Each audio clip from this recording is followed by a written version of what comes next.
Welcome back to another Merit Partners podcast.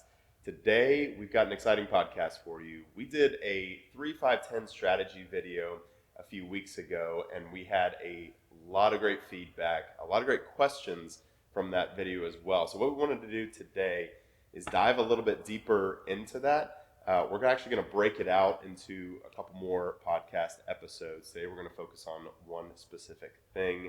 And we have Burt and Jonathan with us today.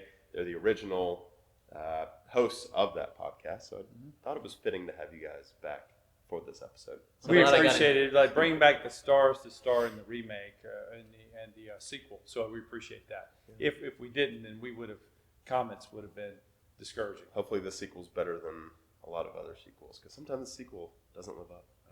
I think this one will, though. We appreciate the added pressure, but we'll see what we can do. Yeah. Thank you, Evan. Of course. So why don't you guys give a quick synopsis of that 3-5-10 video for everybody in case they haven't seen it, so that we have a base to go off of. Well, so what I did was I broke down our criteria by which we select investment cars primarily and how that comes about. So it's a criteria breakdown as well as time frame on that, and gave an overview of that so as to give some framework as to how we make decisions on buying and selling cars every day. And I was a little bit more broad in that video so that people got an idea. And today's video is going to be more tailored to specific investment cars. Really, this podcast is all about investment cars today, and why you put money in these cars with the idea of an appreciating asset. Not so much driver's cars. It's going to be more strictly investment ideas associated with this. Yeah, I think one of the things that came from that podcast was there's different buckets of owners that we face every day. There's the investor, strict investor. Guy doesn't drive his cars. They sit in the garage, beautiful garage, and they sit there and they appreciate. We've got the driver, the enthusiast, who drives the cars. That's the primary focus of what he's looking for. It's the experience. And you have a hybrid, guy that enjoys driving every once in a while, but also appreciation is very important to him. So today, I think what we want to focus on is the investor, right? That's what we want to focus on. Well, and you nailed it. I'm sorry, Jen. You nailed it when you said the question we asked to people is, if you were driving investment, what percentage between 0 and 100 would you be? Is it 80% investor? Is it 20% driver? Where do you fall on that scale? And that really helps us in terms of selecting the right car for that person so as to meet his expectations as best we can. Yeah, so a lot of our clients have car portfolios that they're managing, some that make sense. We talked about consolidation as well. We talked about our favorite picks for 3, 5, and 10 years out. And again, this is around collecting cars as investments, this specifically, but a lot of people may throw a little shade on that because people say, no, just enjoy it. No. We believe we're passionate about all these cars that are in the building. We love them. We believe buy what you love, absolutely. But because our clients are asking us these questions as, hey, it is actually important to me to at least maintain value or to be as investment. So we're trying to create some content and provide some advisement in this area because really it's what our clients are asking us for, right? And so we're trying to put that into one kind of condensed area. And so that's it. And we've got a lot of time that we spend in these conversations with collectors every day on the phone. So we see what's going on in the market, and we're able to really react in real time. And we know what's trading, where it's trading, how. And so it's good to be able to get a real pulse on the market and what people are looking at into what is the next collectible car. And there's a lot of reasons for that I think we'll lay out. So that's the overall. Yeah, that's a great foundation summary. Yeah, and I would also say to dispel some of the chaos that's out there, because people don't really understand where these cars are trading. They don't quite understand what's an investment car, what's not, because I think we're coming out of like the post-COVID time where everybody thought their cars were investments. And what's my my 1991 base Carrera worth with 150,000 miles? I heard it's gone way up in price.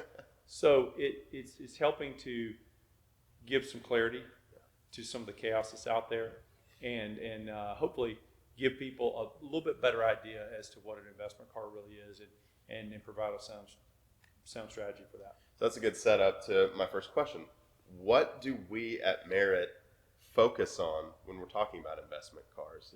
And we mainly do Porsche, Ferrari. So let's keep it simple and break it down there. That's the core focus. Yeah. When we're looking at Porsche and we're looking at Ferrari, what do you guys consider that golden investment era for each brand? Jonathan, you want to take Oh, that? absolutely. So I think we've you can do that in the brands, like I said, Porsche and Ferrari. But then we've also, as we spent time together, and look, this is a 10-year kind of evolution of this and conversations that we're having every day, and it's also why we're doing this podcast to really open up. What are the conversations? Only that are, thing constant is change, right? I mean, it's always going to be evolving. Yeah, and so it's a little bit about what we love, and then where we want to be ahead of it, and we're not the only ones in this industry. There's plenty of other people in this space that we share that are doing and seeing the same thing. And so I think there's a trend from obviously the 50s, we talked about it, but 50s, 60s, 70s cars into the cars that are in the 80s, 90s, 2000s. So we, particularly just about us, 1987 to 2016, 17 in Porsche and Ferrari. So that lets in, like we talked about, the TDF for a Ferrari. It lets in the 911R, and then it obviously on the other side it lets in like the 959. So that would be how I would categorize the years. Yep. What would you say, Burt? No, that's right on. Wholeheartedly agree. And look, there are going to be other experts out there that represent their own, would it be Koenigsegg or Bugatti or other brands that we don't work with that may have their ideas as to what good investment cars are. We kind of stay in our lane with what we know works very well and we've been successful with. And I believe in the two brands that I think if you look back over the span of time represent the most predictable and consistent results over time. Yeah. And that's Porsche and Ferrari. Yeah. So now I'm an investor, right? And you've now laid out the era of which I should look at. What do you think is the biggest quality of the car that affects the investment potential of that model, of that example? What's that one thing? There's a couple characteristics, criteria here that we're talking about, but what do you think that one thing is that affects value? Well, I talked about my criteria that we use and tend to go by when we're looking at this, but if I had to name the most important one, it's production numbers. It's numbers are the biggest thing. It goes kind of counter to the new cars that are coming out, that you've got numbered cars, but you're numbering cars at 2,000 and 3,000 units. And to me, that doesn't really represent what a numbered car is supposed to all be about. You're saying it's numbered, but you're taking out the special part of it. You're taking out a large part of the investment quality of the car. Really, that number should be less than 1,000. Is where you want to be. I'm incredulous as to cars that are over that becoming any true investment car, especially in the near term. We talk about 3, 5, and 10. We're not talking about 3, 5, 10, 25. Yeah. I mean, maybe in 25 years, I don't even know if I'll be around that long. But the point is, I appreciate that. That was a setup for you guys.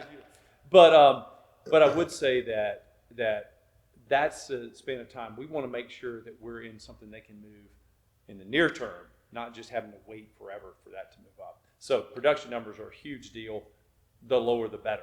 You almost get a guarantee that if you pick up some of the other criteria that we look at, those production numbers are going to be a big deal and give you a lot of predictability as to investment values of the cars. Jonathan, anything you would add to that? To production numbers, no.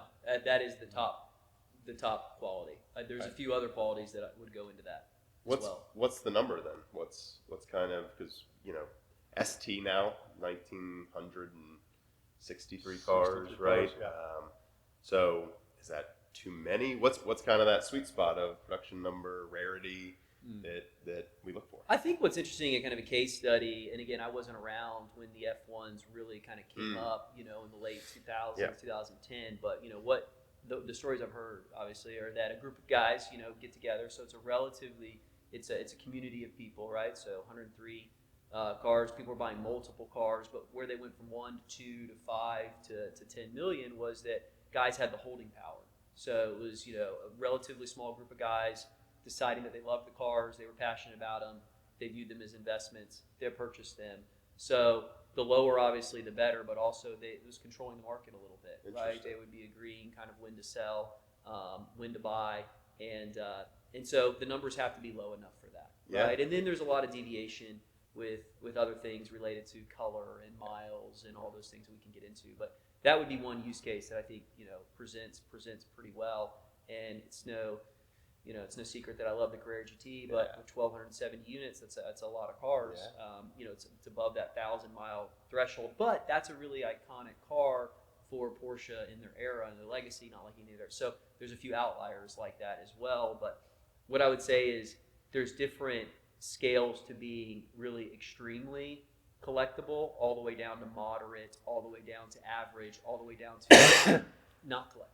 Right? So I think there's different quadrants that they fit into, and so we can give some examples of that. But that's how I view it, is really on an XY axis, and that that kind of top right up into the right corner is going to be really, really limited. 100 or less, relatively. So to add to what Jonathan said, so you might see, you asked what's the perfect number to have.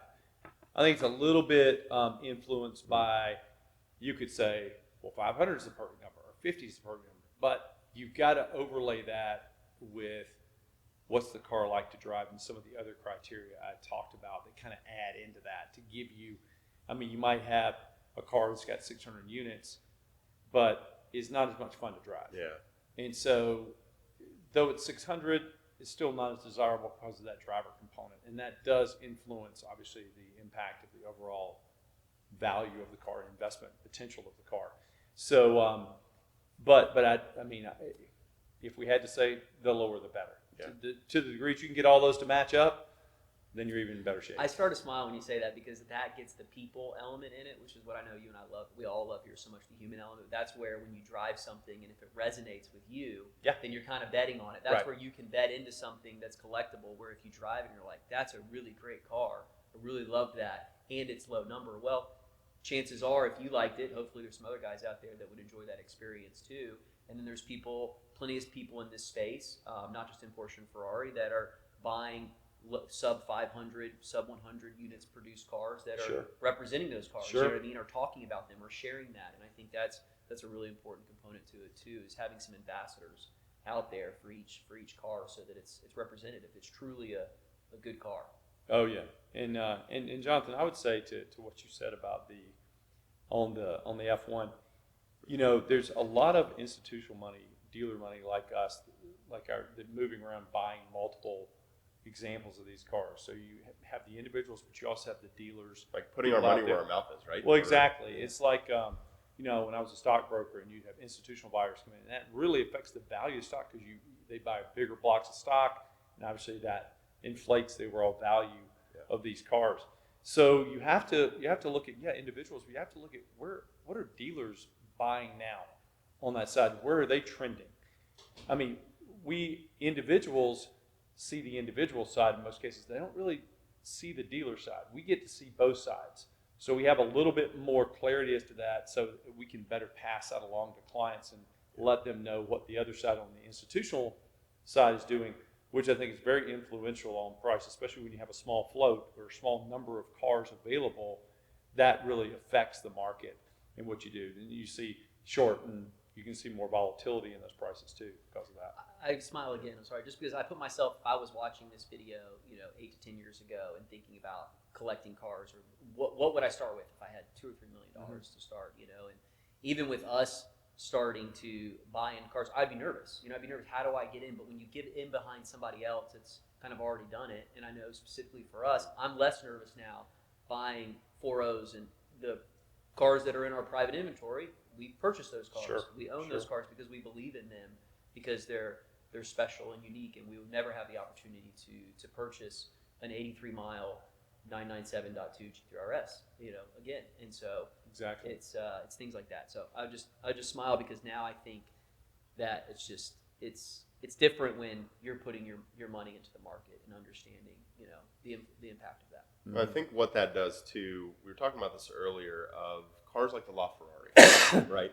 That market is all over the place. It's up one month, down the next month. And there are certain cars right now, as we're sitting here, that are going up in value, but there were 2,000 of those cars produced. So what causes sometimes a car that is over 1,000 units, that isn't necessarily a rare car, but it seems to be going up in value, and one of our clients might think, oh, that seems like a great investment, because right now I'm looking at that car, and 2 months ago it was $20,000 less. So what causes that? So it's all hype. I mean, and here's where a lot of people make mistakes. And let me break it down like this. Modern cars, which are not the cars we named, but the cars that are going to be your newer cars. Everybody's trying to fight for the allocations on this. This is sort of like I use this in another video. But it's everybody's got their ladder and they're going up the front of the house. That's what everybody's doing. Yeah. Instead, how about looking at the ladder that goes up the back of the house or on the side of the house where other people aren't going? And I'll just go ahead and dispel the notion of a modern car being an investment. Modern car is not an investment because the car has no identity yet. It hasn't been proven out yet. It hasn't shown that it's supposed to be this iconic car that represents this segment of the market that kind of defines the market. It hasn't had time on its side. You got to have time. It's like wine. Yeah. Wine, you don't go to a great vineyard, grab a bottle of wine, and day two, it's worth all this money. It takes time for those grapes to age and for it to do its thing. And that's the same thing with these cars. It takes time. So modern cars are not investment. The only investable part of a modern car is that height that you see from where the MSRP is to where the cars are trading over sticker. And guess what? That's the most investment potential that car will ever have, is that near-term spike that is selling at $300K over sticker. That'll be the most it's ever worth. And then from there, it just begins to slowly decline. So unless you're a buyer at MSRP, or you buy right in the range and sell quickly, you're going to get caught going the other way. And you're going to be catching that fallen knife. And so to that degree, I just laugh when I see these magazines and you see all these YouTube videos. You know, the new car comes out and everybody goes, best 911 ever? ? And I just go, what do you mean by that? What's your criteria for best 911 ever? Is it the newest 911 ever? Yes. Is it the most technologically advanced 911 yet ever produced? Yes. Is it the fastest 911 produced in that category? Yes. Is it the best driver? Not sure about that. Yeah. Is it the best investment? No, definitely not. So that is chaos right there, because everybody thinks the newest, latest, and greatest is the best, and it's actually not. It's actually, from an investment standpoint, the worst place you can be, unless you flip the car, jump out of it, and move into something else. Yeah. But we're not really targeting. We don't flip for investment purposes. That's really not what we do. Occasionally something happens where we buy a car right and get out of it. But our true investment cars have been proven over time. They offer that seasoning. They've had time to ripen, and to go back to the wine analogy, they've had time to ripen and for the flavors to really come out, and for people to have tasted that and know that that is an incredible car and it represents such an important aspect of where the market is today and will be around a long time to come. And so that's what we're focusing on. So that's why you don't buy modern cars as investments. And to anybody who comes to me with that, I just kind of laugh and go, why are you chasing that so much when the only thing that's going to happen with that car is just going to drop in value from the hype. When the hype slows down and the next car comes out that's more hype for the same reason. Yep. So I'll answer the question on the LaFerrari. Yeah. So the LaFerrari is 10 years old, right, almost. And what I've seen, it's just personal experience in us trading some, has been where they've been up and down is, first of all, the miles, really dictate that. But also it's basic supply and demand. And it's how many buyers are out there in the market at any given time versus how many sellers are there. And I would say as the cars were closer to 3 million, there were 4, 5, 6, 7 cars, right? In the current market, as it's moved up closer to 4 million, it's been there's more buyers, than there are sellers. And the biggest thing in Ferrari, which what people understand, true collectors, is that what's going on is that people are putting these cars in their portfolio. So there's this belief that I put the LaFerrari in my portfolio, I'll get the LaFerrari replacement. How true that is, or how people represent that. But that's what they're doing, And so I'd say that's around the LaFerrari. But I think 10 years old is kind of that mark, what Burt talks about, of when it becomes collectible. Yeah. But is the F40 and is the F50 a more stable numbered unit, predictable market? Most certainly is. It's not going to fluctuate, like the LaFerrari market would be. So if you're more attuned to where your dollars are spent into being investments, you want to lean a little bit later in the 90s and 2000s rather than, and then people are concerned about Great the point. LaFerrari battery. I don't want to get into all the details, but people have different reasons for why they're purchasing it, and it's based on what's going on currently in the market, Yeah. right, and what's available, how many cars are online. Yeah, and to Jonathan's point, the way to really distill that down is just to say newer cars are always going to be synonymous with more volatility. A LaFerrari is going to have more volatility in it than a 1990s car will. It's just less predictable because you have that institutional kind of money running around. You've got people buying, like Jonathan's talking about, for, hey, I want to reserve a spot for the next car and getting in out of it. But, I mean, most of those cars aren't being driven either. They're just sitting around kind of trading on a number. Yep. So it's just different. But the other reason for the volatility is that car still hasn't been proven out yet in terms of, is that going to be real representative of what that space looks like or not. I mean, there are a lot of questions like Jonathan touched on around the batteries. Will it be around? I mean, how's Ferrari going to support that? Well, it's a Which halo contributes car. I mean, to it's the every most 10 years. volatility. It's a halo car, so it'll be, the LaFerrari will be fine long term. But Well, I like the iPhone analogy. The iPhone, every year, the iPhone 15 comes out, 16 comes out, and it makes the last phone kind of obsolete. And what you guys are bringing up that I'm hearing is that cars like the F40, cars like a 993, 964, they don't have all the gizmos and gadgets. They don't have screens. They don't have, but they have a personality. They have a uniqueness to them that has been proven out over 20, 30 years now, to where it's made that desirability for those cars. It doesn't matter what technology's in it. It's that car cemented itself in investment portfolios. Right. So well, it's important too. Is it the beginning of something that's never been done before, or is it the end of an era? That's another way to look at things. I know how a lot of collectors look at it as well. Yeah. Is it marking something that has been finished and completed that we'll never see again? Like, for instance, in the 918, we'll never see something like that again. Yeah. So people are flocking back into that, even though it's only 10 years old. Or is it the beginning of, did it mark the beginning of something that hadn't been done before or tried out before? Yeah. So those are some also, some things that mileage and color. We didn't hit on all of them, but you got production numbers, mileage, and color. Yeah. All of those things are going to factor into how collectible the car is. And you made an important point, because if it represents the last of something, or it begins something else, I mean, that's the other problem with the modern car, is that you've got newer technology. It's not really defining anything that's going to be the start of something new or greater. It's just going to leapfrog every 2 years into the next .2, .3, .4. And everyone wants to own the newest, latest, greatest iPhone. They don't want to own the 1-3 generations ago. So that's, if you get on that train, you got to know sort of how it ends up. And that's that's where it ends up. Because people buy the new cars for really 3 reasons. They're trying to get in line with the dealer so they can get the next allocation for the next newest, latest, greatest car. It's for status, or it's just because they like owning the latest and greatest, which is nothing wrong with that. It's all fine. It's just not necessarily a great investment, and that's what the purpose of this video is what's defines the best investment strategy, investment car. And the modern car just doesn't really define that. Yeah. So I'm going to put you guys on the spot a little bit here. We happen to be surrounded by possibly the greatest examples of what we're talking about right now. So, car behind us, car behind you, Jonathan. I want you guys to explain to me why that car would fit exactly what we're talking about. Why that car is a great example of what we're talking about right now.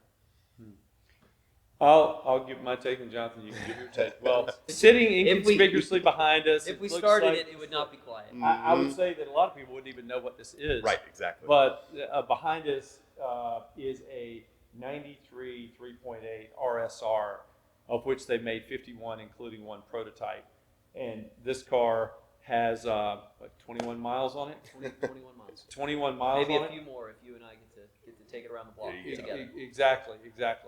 So, but this, I mean, the rarity of that car, those numbers, and represent. I mean, this is one of the few cars that came with a passenger seat in it, and also one of 2 in Guards Red.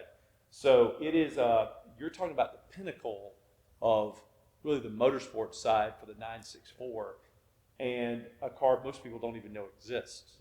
So by the time people sort of figure it out, it's too late. But this is a great example because there's so few cars out there. You don't see these cars in the wild very much, especially brand new in the wrapper cars like this.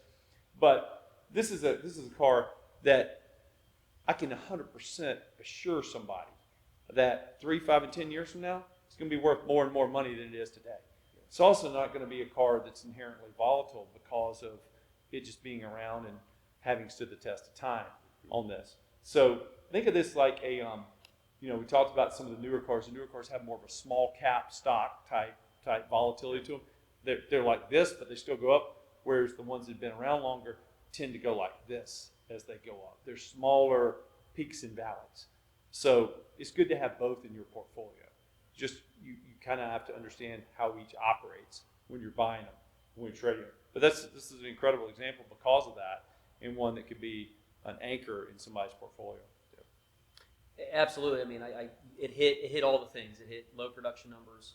It hit mileage. It's one of two in Guards Red, which is super cool too. Yeah. Color. I mean, these cars were made to go racing, right? I mean, that's what they were presented for to the market, and so I think it's neat to see something that it's so collectible because again, we talk about road cars all the time, but this is we're in the race car category right here too, right? So it's something that hasn't been used, hasn't been driven. It's a reference car, and so Correct. It's extremely collectible for all those. You can go back and see what it was like in 1993 and what the purposes of it, and I mean it's incredible. It's beautiful to look at too. It's gorgeous. Oh.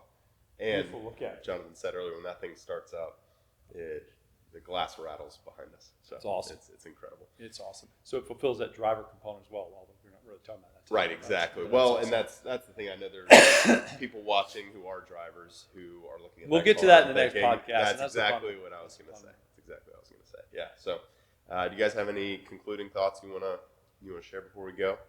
No, I think that focus on eras when you're looking at investment cars and be in the right era to start with, and then know what you're getting into and kind of how it behaves, and then enlist an expert to help you out. And not making a plug for us, but this isn't just something that you just randomly just throw millions of dollars or hundreds of thousands of dollars into without really having someone to guide you in this. And for us as advisors, we're guiding people into the right cars for them to make sure that it best meets their expectations for their portfolio. Well, and I'd add to that, I mean, I think being thoughtful and intentional in the decisions that you make so that you don't end up with things that maybe don't make sense in your collection, Right. that maybe were kind of cool in the time or Right. were a fad. And then secondly, what you talked about is there's different degrees. How do you even know the value of something like this compared to, a car with, thousands of miles? Or what's the differences? When there are no comps out there's there. no comps, and have cars. We talk about Carrera GT as well as just an example. There can be a $500,000 spread, right, depending on color, miles, maintenance history.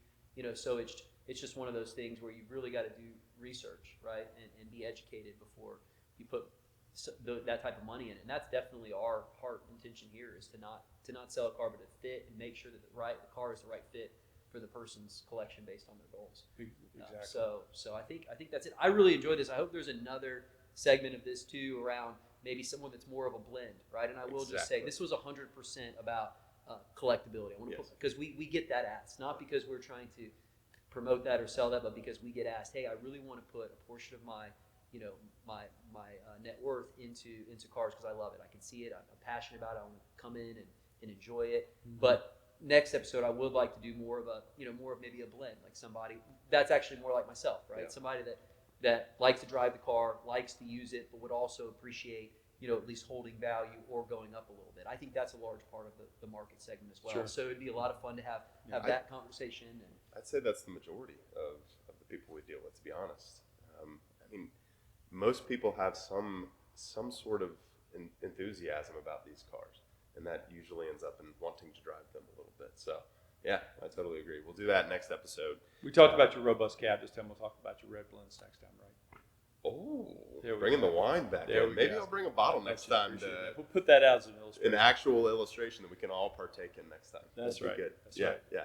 Well, we Awesome. didn't hit exact examples too. I know you're closing No, here, you're but fine. we didn't hit exact examples of Porsches that we feel like are collectibles and Ferraris that we feel like are exact collectibles. So, because there are probably 10 to 12 cars Exactly. that I would put in that segment, if even for the Porsche. The RSR 3.8 is certainly one of those. Yeah. If you have a serious Porsche collection, Yeah. that would be it. The 918 would be one. The 959, right? Sure. So we don't want to give away all those, but what I would say is that this is an invitation as well. That's right. To this is a further conversation. We're Yeah. having this conversation here on the couch Sure. with some espresso, which is great. Yeah. But the idea would be call us, reach out to us, because these are conversations that we love having. You took the words out Oh, of my sorry. mouth. No, Sorry, you're sorry. good. No, that's that's the most fun part of our job is having those conversations and building those relationships and understanding what people are after and what their goals are. So this is, it's been a 30-minute conversation here, but we encourage you guys to reach out to us. We want to talk with you. We want to understand what your goals are, what you're looking to do. So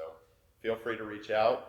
You can call us, email us, leave a comment in our YouTube channel, and we'll get to you. So thank you so much, and we'll see you on the next hybrid driver investor 3510 video. Awesome. Thanks, guys. Thank you. See y'all.